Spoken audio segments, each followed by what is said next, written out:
abbiamo assistito a uno schieramento di 9 tecnici che avevano da svolgere un tema. Non tanto cerchiamo di capire cos'è accaduto, ma come possiamo accusare Crisanti. Già questo a me ha fatto un po' sorridere, nel senso che io non sono l'avvocato di Crisanti di difesa, è ridicolo che ci siano gli avvocati dell'accusa seduti spacciati per tecnici della regione. Detto questo, noi non abbiamo fatto altro che ripetere al Presidente Zaia quello che già avevamo detto allo stesso Presidente a dicembre.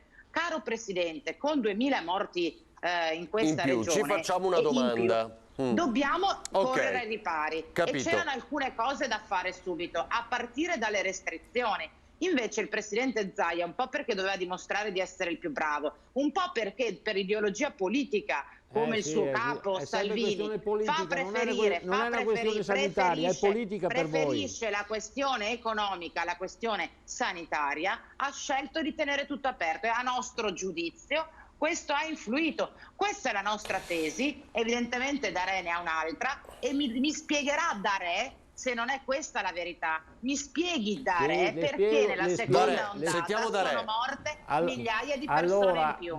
Ve l'hanno spiegato i tecnici, ve l'ha spiegato lui, vi hanno umiliato, vi hanno umiliato oggi siete stati umiliati.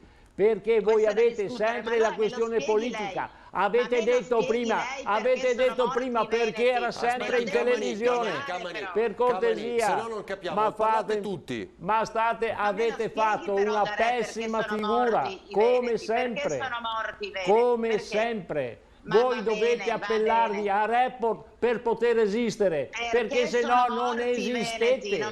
E questo è il problema. Voi avete Zaia e non lo potete vedere.